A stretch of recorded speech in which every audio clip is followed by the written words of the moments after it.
Welcome to العمار قرآن academy. ہماری اکیڈمی کی جانب سے درس قرآن ترجمہ و تفسیر سننے کے لیے اس چینل کو سبسکرائب کیجیے۔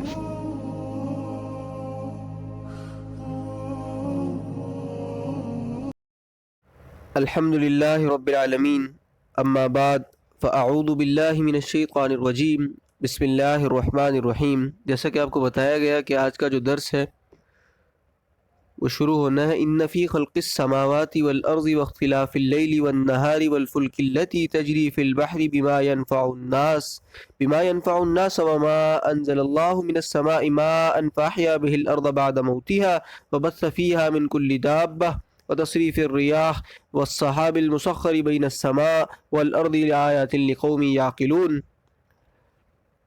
یہاں سے جو ہے وہ درس شروع ہونا ہے۔ تو آج کا جو درس ہے اس کے اندر 7 آسمان اور 7 زمینوں کی بات ہے، اللہ کی وحدانیت کی بات ہے، پھر جو نہ ماننے والے ہیں، شرک کرنے والے ہیں، ان کے بارے میں بات ہے۔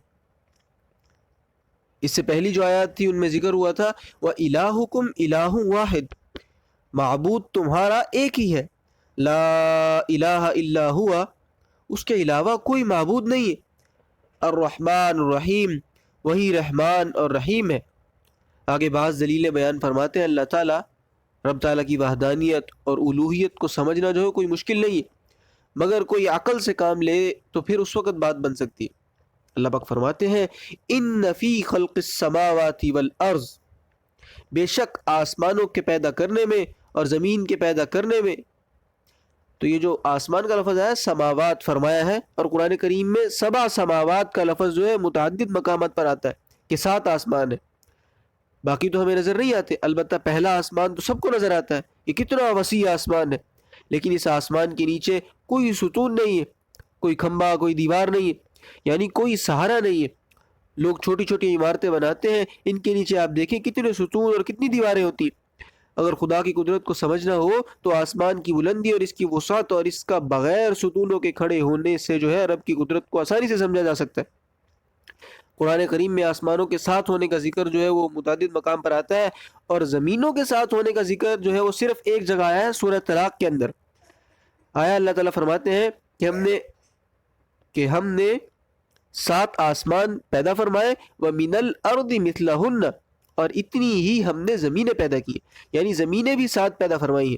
اللہ تعالیٰ نے زمینیں بھی پیدا فرمائی۔ اور ایک حدیث حضرت عبداللہ بن عباس رضی اللہ تعالیٰ عنہ سے مروی ہے کہ حضرت صلی اللہ علیہ وسلم نے فرمایا کہ ان زمینوں میں بھی مخلوق ہے جس طرح اس زمین میں مخلوق ہے جس پہ ہم رہتے ہیں۔ اللہ تعالیٰ کے لشکر کو صرف اللہ تعالیٰ ہی جانتے ہیں اور کوئی نہیں جان سکتا۔ زمین کی وسعت کو دیکھیں، فراخی دیکھیں، مختلف ممالک ہیں، حالانکہ یہ خشکی کے جو علاقے ہیں یہ صرف 29 حصے ہیں، 71 حصے پانی کے نیچے ہیں، اور ان 29 حصوں میں ساری حکومتیں ہیں، اور بعض حکومتیں اتنی وسیع ہیں کہ کئی گھنٹے جو ہیں وہ جہاز جو ان میں چلتے رہتے، پھر کہیں جا کر جو کنارے پر پہنچتے۔ خدا تعالیٰ کی قدرت کو سمجھنا چاہے تو زمین کی فراخی دیکھ سکتے ہیں، واختلاف اللیل والنہار، اور رات کے مختلف ہونے میں، اور ان کے مختلف ہونے میں رات جو ہے وہ تاریک، رات کا تاریک ہونا اور دن کا روشن ہونا، اور کبھی رات بڑھ جاتی ہے اور کبھی دن بڑھ جاتے ہیں، اور کبھی رات جو ہے وہ گھٹ جاتی ہے، کبھی جو دن گھٹ جاتا ہے۔ یہ دن رات کے مشاہدے ہیں، ان میں جو ہے آپ رب کی قدرت کو آسانی سے سمجھ سکتے ہیں۔ پھر فرمایا وَالْفُلْكِ الَّتِي تَجْرِي فِي الْبَحْرِ، اور کشتیاں جو سمندر میں چلتی ہیں، بِمَا يَنْفَعُ النَّاسَ، وہ چیزیں لے کر کشتیاں چلتی ہیں سمندروں میں جو لوگوں کو نفع دیتی ہیں۔ پہلے زمانے میں کشتیاں ہوتی تھی، اب تو جو ہے بڑے بڑے جو ہے جہاز آ گئے، ایک علاقے کی چیزیں دوسرے علاقے تک اور دوسرے کی تیسرے تک، یہ نفع والی چیزیں جو ہے وہاں تک پہنچاتی ہیں، حالانکہ ان میں جو ہے بڑا وزن بھی ہوتا ہے، لیکن پھر بھی پانی میں ڈوبتی نہیں۔ کیا یہ رب تعالیٰ کی قدرت جو ہے آپ نہیں دیکھ سکتے؟ کیا یہ کشتیاں جو ہیں یہ کس کے حکم سے چلتی ہیں؟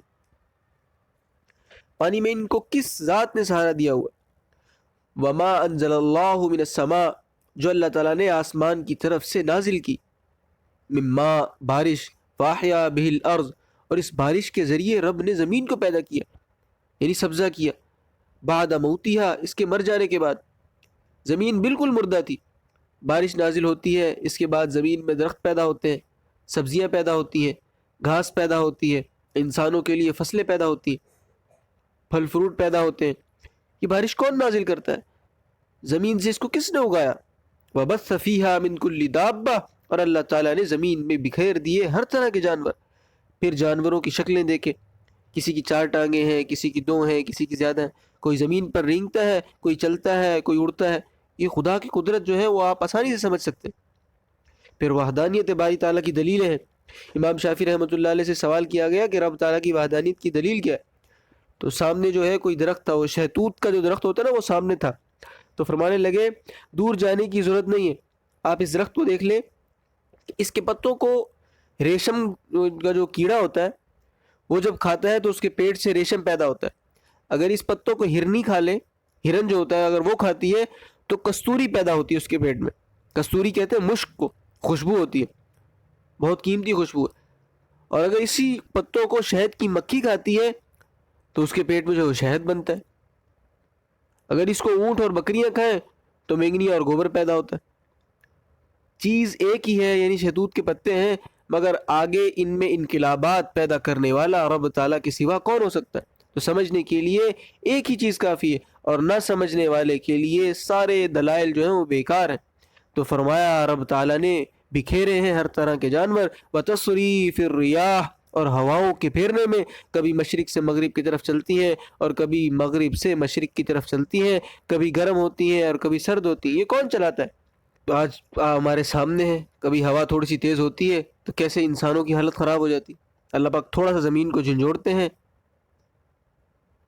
کیسے ساری دنیا جو ہے تہس نہس ہو جاتی۔ ہمارے سامنے ترکی کا جو زلزلہ تھا، ہمارے سامنے کیا خوفناک منظر تھا۔ تو ہر وقت رب تعالیٰ کے عذاب سے ڈرنا چاہیے، مگر ہمارے اندر رب کا خوف ہی نہیں رہا۔ سب کچھ دیکھتے ہیں مگر ٹس سے مس نہیں ہوتے۔ دل ہمارے ایسے سخت ہو چکے ہیں، کل حجارہ، پتھر کی طرح ہے، او اسد قسوہ، یا پتھر سے بھی زیادہ سخت ہو گئے۔ اللہ پاک معاف فرمائے۔ پہلے زمانے میں امام عبد الرحمن بن عمر اوزاعی رحمۃ اللہ علیہ فرماتے ہیں کہ ہمارے محلے میں سے کوئی آدمی فوت ہو جاتا تھا تو کئی کئی دن ہمارے حلق سے جو ہے وہ روٹی نیچے نہیں اترتی تھی، پانی جو ہے حلق سے نیچے نہیں اترتا تھا۔ ہم غمگین ہوتے تھے کہ معلوم نہیں مرنے والے کے ساتھ جو ہے وہ کیا ہو رہا ہے۔ اور آج کل تو کوئی اپنے سگے ماں باپ کو بھی دفن کر کے آئے تو اس پر کوئی اثر نہیں ہوتا، اس واسطے کہ ہم نے موت کو سمجھا ہی نہیں ہے، نہ ہم نے قبر کو سمجھا ہے، نہ آخرت کو سمجھا ہے، ہمیں کوئی خوف ہی نہیں۔ کیسے بس چل رہی ہے، دن گزر رہے ہیں، آسائشوں کے پیچھے ہم جو ہے وہ اپنا وقت گزار رہے ہیں۔ اللہ پاک معاف فرمائے۔ تو اللہ پاک نے فرمایا وتصریف الریاح، یہ جو ہوائیں چلائی ہیں ان کو کون چلاتا ہے؟ اللہ تعالیٰ کی ذات کے بغیر ان کو کون چلا سکتا ہے؟ والسحاب المسخر بین السماء والارض، اور وہ بادل جو لٹکے ہوئے ہیں آسمان اور زمین کے درمیان۔ تو کس کے حکم سے ان میں بارش پیدا ہوتی ہے؟ کس کے حکم سے ان کے اندر جو برف پیدا ہوتی ہے، جو اولے جو ہیں، کس کے حکم سے ان کے اندر پیدا ہوتے ہیں؟ اگر رب تعالیٰ کی قدرت کو سمجھنا چاہیں تو ایک ایک چیز جو ہے میرے رب کریم کی قدرت کی جو ہے وہ نشاندہی کرتی ہے۔ ان تمام چیزوں میں، یعنی ان فی خلق السماوات والارض سے لے کر لآیات تک جو چیزیں بیان کی گئی، ان میں البتہ جو ہے وہ نشانیاں ہی نشانیاں رب تعالیٰ کی قدرت کی، مگر لقوم یعقلون، اس قوم کے لیے نشانیاں ہیں جو عقل سے کام لے۔ لیکن باوجود اس کے کہ اللہ تعالیٰ کی قدرت کی نشانیاں بڑی صاف اور واضح ہیں، پھر بھی وَمِنَ النَّاسِ، اور لوگوں میں سے بعض لوگ، یہ جو من جو ہے یہ تبعیضیہ، یعنی بعض لوگ، مَن يَتَّخِذُ مِن دُونِ اللَّهِ اندادا، جنہوں نے رب سے روگردانی کی، رب کے علاوہ شریک بنائے ہوئے، رب کی ذات کو چھوڑ کر نیچے انہوں نے سہارے بنائے ہوئے، یحبونہم، اور ان کے ساتھ محبت کرتے ہیں، کحب اللہ، جیسا کہ اللہ تعالیٰ سے محبت ہونی چاہیے۔ مشرق میں اکثریت ایسی ہے، کسی کی چاند سے محبت ہے، کوئی چاند کو معبود مانتا ہے، کسی کی سورج سے محبت ہے، سورج کو معبود مانتا ہے، کسی کی جو بزرگوں سے محبت ہے ان کو بت بنایا ہوا ہے۔ یہ سارے اللہ تعالیٰ کی ذات سے نیچے ان کے ساتھ ایسے محبت کرتے ہیں جیسے رب تعالیٰ کے ساتھ محبت ہونی چاہیے۔ والذین آمنوا، اور وہ لوگ جو ایمان لائے، اشد حبا للہ، ان کی سخت محبت ہے اللہ تعالیٰ کے ساتھ، اور اللہ تعالیٰ کی ذات گرامی کے بعد حضور صلی اللہ علیہ وسلم کی محبت ایمان کا معیار ہے۔ آن حضرت صلی اللہ علیہ وسلم نے فرمایا لا یؤمن احدکم حتی اکون احب الیہ من والدہ وولدہ والناس اجمعین۔ بخاری شریف اور مسلم شریف کی حدیث ہے، تم میں سے کوئی شخص اس وقت تک مومن نہیں ہو سکتا جس وقت تک اس کی محبت میرے ساتھ اپنے ماں باپ، اولاد اور تمام مخلوق سے بڑھ کر نہ ہو۔ وہ اس طرح کہ ایک طرف ماں باپ کا حکم ہے اور دوسری طرف آن حضرت صلی اللہ علیہ وسلم کا ارشاد ہے۔ اگر آن حضرت صلی اللہ علیہ وسلم کے قول اور فعل کو چھوڑ کر ماں باپ کے طریقے پکڑے گا تو پھر ماں باپ کے ساتھ جو ہے وہ محبت ہوئی، پیارے نبی صلی اللہ علیہ وسلم سے محبت نہ ہوئی۔ اسی طرح بزرگان دین سے جو محبت ہے، مومن کی جو محبت ہے سب سے بڑھ کر اللہ تعالیٰ کی ذات گرامی کے بعد سب سے پہلے اللہ تعالیٰ سے ہو، ان کے بعد حضور صلی اللہ علیہ وسلم کے ساتھ ہو، پھر درجہ بدرجہ پیغمبروں کے ساتھ، پھر صحابہ اکرام رضی اللہ عنہم کے ساتھ، پھر تابعین، پھر تبع تابعین اور ائمہ دین فقہاء کرام اور پھر محدثین کے ساتھ ہو رحمۃ اللہ جو علیہم۔ اور ان سے محبت اس واسطے ہے کہ یہ سارے رب تعالیٰ کے پیارے بندے ہیں۔ اگر یہ دنیا میں نہ آتے تو یقین جانے عالم اسباب میں ہم تک قرآن نہ پہنچتا، نہ حدیث پہنچتی اور نہ ہی کلمہ پہنچتا۔ ان حضرات نے بڑی قربانیاں دی، ساری جو ہے زندگیاں وقف کی اور ہمارے واسطے یہ اسلام کا ذخیرہ چھوڑا۔ تو فرمایا لوگوں میں سے بعض وہ بھی ہیں من یتخذ من دون اللہ اندادا، کہ اللہ تعالیٰ سے جو ہے نیچے انہوں نے رب کے شریک بنائے ہوئے ہیں، یحبونہم کحب اللہ، ان کے ساتھ محبت کرتے ہیں جیسے رب کے ساتھ محبت کرنی چاہیے۔ والذین آمنوا، اور وہ لوگ جو ایمان لائے ہیں، اشد حبا للہ، ان کی جو ہے زیادہ سخت محبت ہوتی ہے اللہ تعالیٰ کے ساتھ۔ فرمایا آج تو اپنے کفر و شرک پر جو ہے بڑے مغرور اور بڑے نازہ ہیں۔ وَلَوْ يَرَى الَّذِينَ، اور اگر دیکھ لیں وہ لوگ، ظلموا، اور اگر یہ لوگ دیکھ لیں، ظلموا جنہوں نے ظلم کیا، اذ یرون العذاب، یعنی جب یہ دیکھیں گے عذاب کو، ان القوۃ للہ جميعا، کہ بے شک ساری کی ساری قوتیں اللہ تعالیٰ کے پاس ہیں۔ اس وقت ان کو پتہ چلے گا کہ اللہ تعالیٰ کے سوا جو ان کے معبود ہیں وہ کیا کرتے ہیں اور انہوں نے کیا کیا ہے۔ جب قیامت کا دن آئے گا تو اس دن دودھ کا دودھ جو ہے پانی کا پانی ہو جائے گا، اور اس دن پتہ چلے گا کہ ان ظالموں نے کیا کیا ہے۔ وَأَنَّ اللَّهَ شَدِيدُ الْعَذَابِ، اور بے شک اللہ تعالیٰ سخت سزا دینے والے۔ اِسْتَبَرَّأَ الَّذِينَ، جس وقت بیزار ہوں گے وہ لوگ، اتبعوا، کہ انہوں نے پیروی کی، من الذین اتبعوا، ان سے جنہوں نے پیروی کی، یعنی جن کی پیروی گئی وہ ان سے بیزار ہو جائیں گے جنہوں نے پیروی کی۔ تو قرآن پاک کے جو 13ویں اور 24ویں پارے میں آتا ہے کہ یہ شرک کرنے والے سارے ان کے پاس جائیں گے جن کو انہوں نے رب کا شریک بنایا تھا، یعنی یہ جو وڈیرے تھے، جو ان کے بڑے تھے، اور ان سے جا کر کہیں گے کہ آج ہم پھنسے ہوئے ہیں، ہمیں یہاں سے نکالے، ہمیں جو ہے یہاں سے نکالنے کی کوشش کریں۔ وہ کہیں گے انا کل فیہا، ہم بھی دوزخ میں ہیں، ہم تمہیں کس طرح نکالیں۔ پھر سارے جو ہے مل جل کر ابلیس کے پاس جائیں گے۔ ابلیس جو ہے ان کا جو بڑا سردار ہے، سارے جو ہے وہ سرسبز باغ دکھاتا رہا، اسے کہیں گے کہ آج ہماری مدد کر۔ تو ابلیس کا جواب بڑا سخت ہوگا، وہ کہے گا لا تلومونی ولوموا انفسکم، مجھے کیوں ملامت کرتے ہو؟ وہ کہے گا کہ مجھے کیوں ملامت کرتے ہو، اپنے آپ کو ملامت کرو، میرا کوئی جو ہے وہ تمہارے اوپر زور نہ تھا۔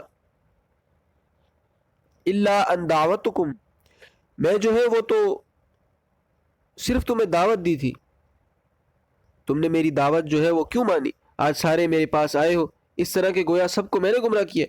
بلکہ آگے کہتا ہے انی کفرت بما اشرکتمونی، میرے کفر کی ذمہ دار بھی تم ہی ہو، اس واسطے کہ تم نے میری پوجا کی تھی، تو میں نے سمجھا کہ میں بھی کوئی چیز ہوں، اگر تم جو ہے وہ میری پوجا نہ کرتے تو میری ہمت پہلے ہی ٹوٹ جاتی۔ تو کیسا اس نے جواب دیا، اللہ تعالیٰ نے اسے عقل دی۔ آج ہمیں کوئی کھوٹا روپیہ دے، کوئی پیسے جو ہیں وہ خراب دے دے، کوئی پھٹا ہوا نوٹ دے دے، کوئی کھوٹا سکہ دے دے، تو ہم وہ لینے کے لیے تیار نہیں، کیونکہ ہمیں پتہ ہے اس کے اندر گڑبڑ ہے، یہ نہیں چلے گا، مجھے نقصان ہوگا۔ لیکن اگر کوئی گندا عقیدہ ہمارے پلے باندھ کر چلا جائے، ہمیں بات سمجھا کر چلا جائے، تو ہم اس سے اپنے آپ کو معذور سمجھتے ہیں کہ فلاں نے بتائیے مجھے. کیوں بھائی اس کے اندر ہم کیوں تحقیق نہیں کر سکتے؟ اس سے ہم یہ نہیں ہوگا کہ فلاں نے بتائی تو ہم معذور ہو گئے اس بات سے. ہرگز نہیں. اللہ تعالیٰ نے عقل دی ہے اور عقل بڑی چیز عطا فرمائی اللہ پاک نے. تو فرمایا جنہوں نے پیروی کی ان سے وہ بیزار ہوں گے جن کی پیروی کی گئی. ورأوا العذاب اور وہ سارے عذاب کو دیکھ لیں گے. وتقطعت بهم الاسباب اور ان کے آپس کے جو سب تعلقات ہیں منقطع ہو جائیں گے. نہ پیری مریدی رہے گی اور نہ وہاں پیشوا رہیں گے. وقال الذین اتبعوا اور کہیں گے وہ لوگ جنہوں نے پیروی کی لو کاش کہ لو جو ہے وہ تمنی ہے. فرمایا کہ کاش ان لنا کرۃ کہ کاش جو ہے ہمارے واسطے لوٹنا ہوتا دنیا کی طرف. پھر آگے فرمایا فنتبرأ منہم پس ہم ان سے بیزار ہو جائیں گے. کما تبرأ منا یعنی وہ کہتے ہیں کہ کاش کہ ہمارے لیے دنیا میں لوٹنا ہوتا. فنتبرأ منہم پس ہم ان سے بیزار ہو جائیں گے. کما تبرأ منا جیسا کہ یہ آج ہم سے بیزار ہوئے. یعنی ہمیں دنیا میں جانا نصیب ہو جائے تو ہم وہاں جا کر ان کو کہیں کہ ہم تمہیں نہیں مانتے, لیکن وہاں الزام ایک دوسرے پر ڈالنے سے عذاب تو نہیں ٹلے گا. فرمایا کذالک یریہم اللہ اس طرح اللہ تعالیٰ ان کو بتائیں گے اعمالہم ان کے اعمال حسرات علیہم ان کے واسطے حسرت ہوں گے. انہوں نے دنیا میں اپنے باطل معبودوں کو راضی کرنے کے لیے جو عمل کیے وہ سارے کے سارے ان کی ہلاکت اور خسارے کا ذریعہ بنیں گے. وما ہم بخارجین من النار اور نہ یہ عبادت کرنے والے جو ہیں وہ ہوں گے اور نہ جن کی عبادت کی گئی ہے یا انہوں نے عبادت جو ہے کروائی ہے ان میں سے کوئی بھی جو ہے دوزخ سے نہیں نکل سکے گا. ہاں اللہ تعالیٰ کے وہ بندے جنہوں نے نہ شرک کیا اور نہ شرک کی ترغیب دلائی وہ ممتاز ہے. مثلا عیسیٰ علیہ السلام کی جو ہے وہ بھی پوجا ہوتی تھی, فرشتوں کی بھی ہوئی, عزیر علیہ السلام کی بھی جو پوجا ہوئی, اور وہ بزرگ جن کے ذریعے جو ہے کلمہ اور دین جو ہے پھیلایا گیا. آج لوگ ان کی قبروں کا جو ہے طواف کرتے ہیں اور ان کی پوجا ہوتی ہے. تو ان بیچاروں کا کوئی قصور نہیں. اگر ان کے بس میں ہوتا تو یہ قبروں سے نکل کر ان کا منہ توڑ دیتے کہ بے ایمانو تم کیا کرتے ہو, ہم نے تو کفر شرک کو مٹایا تھا اور رسومات مٹائی تھی اور تم جو ہے وہ ہماری قبروں کے ساتھ یہ حرکتیں کرتے ہو. مگر اللہ تعالیٰ نے ان کو اگلے جہان پہنچایا, ان کا کوئی گناہ نہیں ہے. تو جو مجرم ہے وہ کبھی جو ہے وہ آگ سے نہیں نکلیں گے. اللہ پاک جو ہے رحم فرمائے اور جو ہمارا خاتمہ ایمان پر کرے. اور دوسری بات یہ کہ مسجد اقصیٰ پر جو ہے یہودیوں کے مظالم جو کہ روز بروز بڑھے ہی جا رہے ہیں. رمضان مبارک میں تو وہ اپنی جہالت جو ہے وہ زور و شور سے دکھاتے ہیں. جیسے کہ آپ سب جانتے ہیں آج کل جو ہے وہ ایک واقعہ ہوا ہے کہ جو وہاں کے نمازی ہیں ان پر جو ہے بہت تشددانہ جو ہے انہوں نے جو ہے وہ حرکت کی ہے. وہاں پر ان کو جو مارا ہے اور بہت بیہودہ جو ہے وہاں حرکت ہوئی ہے. ہم سب جو ہیں رمضان کے مبارک مہینے میں جو ہے ان مسلمانوں کے لیے دعا کرنے والے ہوں. وہ ہمارے بھائی ہیں.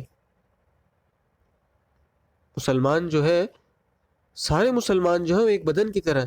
ہمارے نبی کی حدیث ہے کہ اگر کسی کی آنکھ میں درد ہوتا ہے تو اس کے سارے بدن میں جس طرح درد ہوتا ہے اس طرح اگر کسی ایک مسلمان کو تکلیف پہنچتی ہے تو اس طرح جتنے دنیا کے اندر مسلمان ہیں ان سب کو تکلیف پہنچنی چاہیے.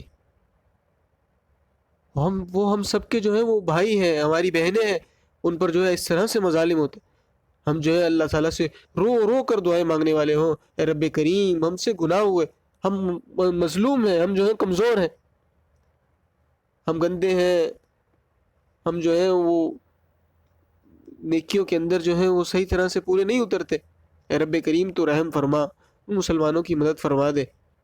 وہ ہم سے ایمان میں بہت زیادہ مضبوط ہے. ان پر مظالم ہوتے ہیں لیکن وہ جو ہے اپنی بات پر ڈٹے ہوئے, اتنے پکے مضبوط مسلمان, تو ان کے لیے ہم دعائیں کرنے والے ہوں. تو یہ ریکارڈنگ جو بعد میں سنے وہ بھی اس بات کا خیال رکھے کہ اپنی ہر دعاؤں میں ان کو یاد رکھے کہ دنیا کے اندر جو شخص بھی مسلمانوں پر ظلم کرے اللہ پاک اس کو نست و نابود کر دے, صفحہ ہستی سے مٹا دے اللہ پاک ان کو. جو پڑھا سنا اللہ پاک اس پر عمل کرنے کی توفیق عطا فرمائے. وآخر دعوانا ان الحمد للہ رب العالمین۔